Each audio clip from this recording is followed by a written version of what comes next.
Valkyrie roared through the upper atmosphere, its engines howling like a caged beast. The transport smelled of Promethean fuel and scorched oils and incense. Sergeant Max Havoc sat opposite his squad mate Dozer. The massive Ogren's bulk made the Valkyrie's base seem smaller than it was. Both men had seen worse flights, but clearly the old gunship's seen its own share of action prior to their retrieval.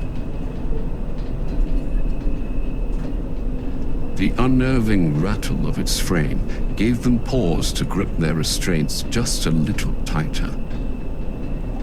Somewhere, through all of the noise and muffled chatter, Max heard one of the younger squad mates mutter a prayer of protection. None of it bode well.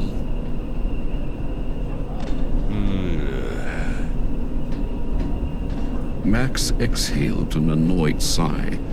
He was much more at ease on the ground, where he could rely on the things he trained in. Void travel was not one of them. He leaned forward against his safety buckles, turning towards Dozer, his brow furrowing as he studied his massive squad mate.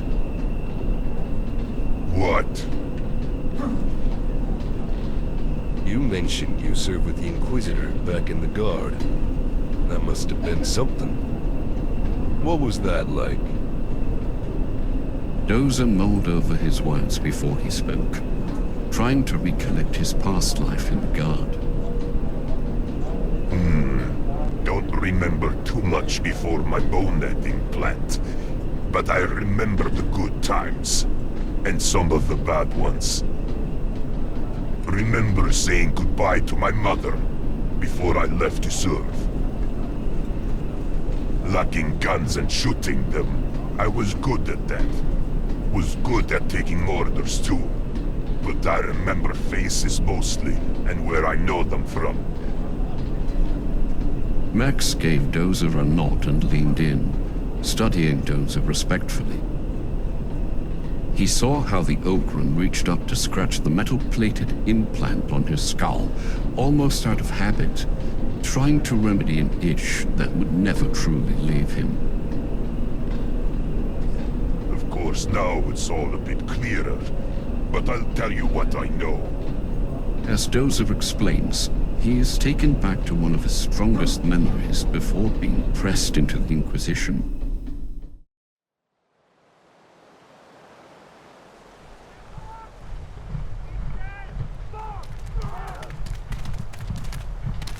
Dozer was part of a unit of heavy shock troops. He couldn't tell you how many other Ogrens there were when he started, but he could still remember the names of those he served with. The ones he knew most, at least. Gol, Butch, Bark, and Harry. Those were his squad mates then. The ones who were left. He got along with them the most. It was just easier to talk to them than with the little ones, as they called the other guardsmen. Most of them all spoke far too quickly and used words that him and his mates just didn't quite understand. But when it came down to orders, they understood all too well. Move forwards, cover us, open fire, peel potatoes, dig trenches, haul those boxes. Those were the good times. He didn't quite know why, but the color of his flak-plated armor would change over time, as did the big white numbers painted on them. Not that he could read them, but he just knew they were different somehow. He was told it had something to do with merging and consolidating forces, whatever that meant. From one Cadian regiment to another, and so forth. But in the end, it was still the same orders, still the same fights, still the same people with big hats yelling at them, Still the same swarm of little ones buzzing around him at all times. Just different faces and different fields of battle.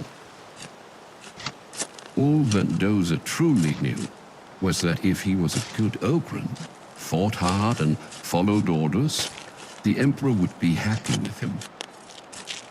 At least, that's what his mother had always told him, and his mother never lied, not once. He figured that if he was a good Ogren, that it would make her proud too. And maybe he'd get to see them both one day. If he was just good enough. He knew the other lads in his squad all felt the same way, and that was a good thing. Nice day for some digging, eh, lads? Yeah, give us a shovel. And that's another shovel.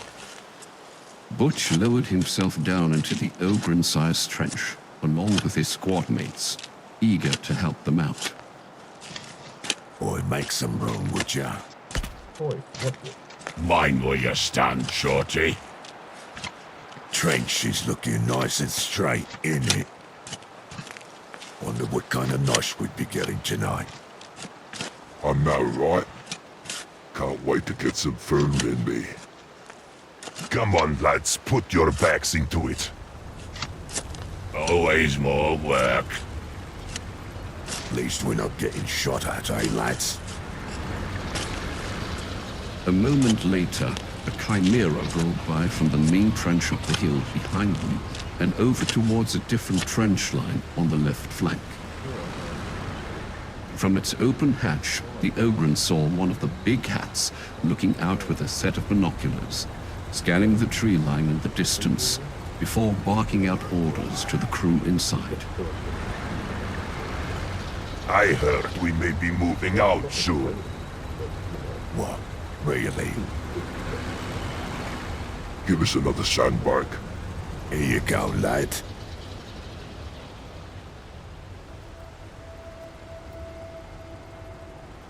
Sometime later, Commissar Madeline, along with some of her commander's staff members, strode towards the Chimera and entered the vehicle as well.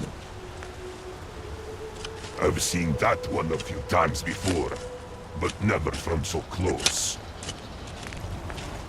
I like her. Says a lot of nice things about the Emperor. Yeah. You hear what she said about the enemy, though? That's bad people, that lot. Yeah, said they betrayed the Emperor. That makes me angry. Aye, can't wait to get my hands on them. Their trenches were dug deep and wide enough to fit even an Ogren.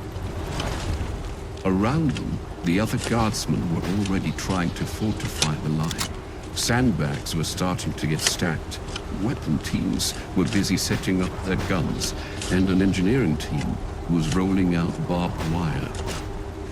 It all looked like they were in for a lengthy engagement. I don't like barbed wire. Oh, come on. Stop complaining.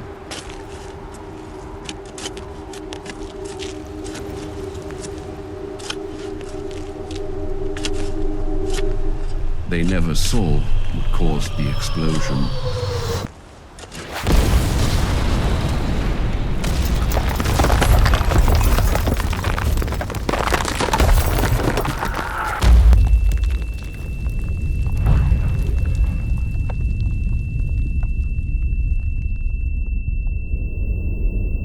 The impact and resulting blast were big enough to send the command Chimera rolling over onto its side, resting its hull against the wall of what was now a massive crater. Whatever engagement it was that Command was expecting, it had arrived too early. Once the ringing started to fade from his ears, Dozer cleared his goggles of whatever dirt had splattered onto them and joined his squad mates, twin-barreled stubber at the ready. It didn't take them long to find a target, as red beams of las gunfire erupted from beyond the tree line.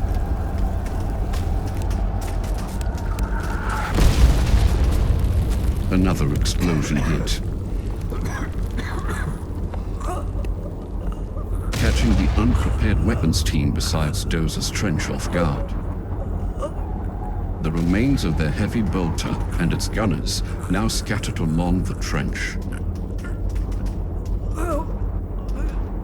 Dozer felt a wave of pure anger wash over him,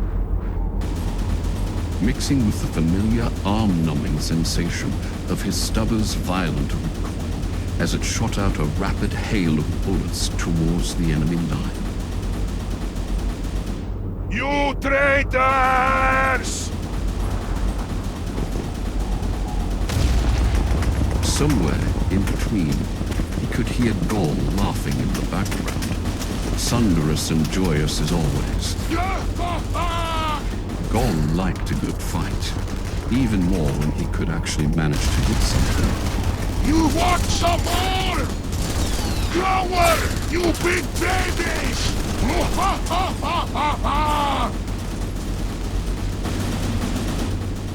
The humble twin-linked stubber was many things. A weapon of war, and sturdy enough to act as a club when things got desperate. But complicated to use, it was not. The Ogrons both knew and loved their weapons. They had trained and drilled with them often. Point the weapon, pull the trigger, and keep it trained until your target stops moving. If you ran dry, swap the ammo drum. Drag the weapon's bolt and repeat the procedure. So it was in the trenches. The Ogrons would fire, run dry, reload, and repeat. As the fighting went on, and being caught without having proper supply provisions, they were rapidly starting to run low on reserves. We're nearly out of ammo! Well, that ain't good. What are we gonna do now? Don't know. We haven't got orders. Well, that's just grand. What are we gonna do then? I don't want the big outs yelling at us again for not doing a good job. We need orders. So let's go and get them.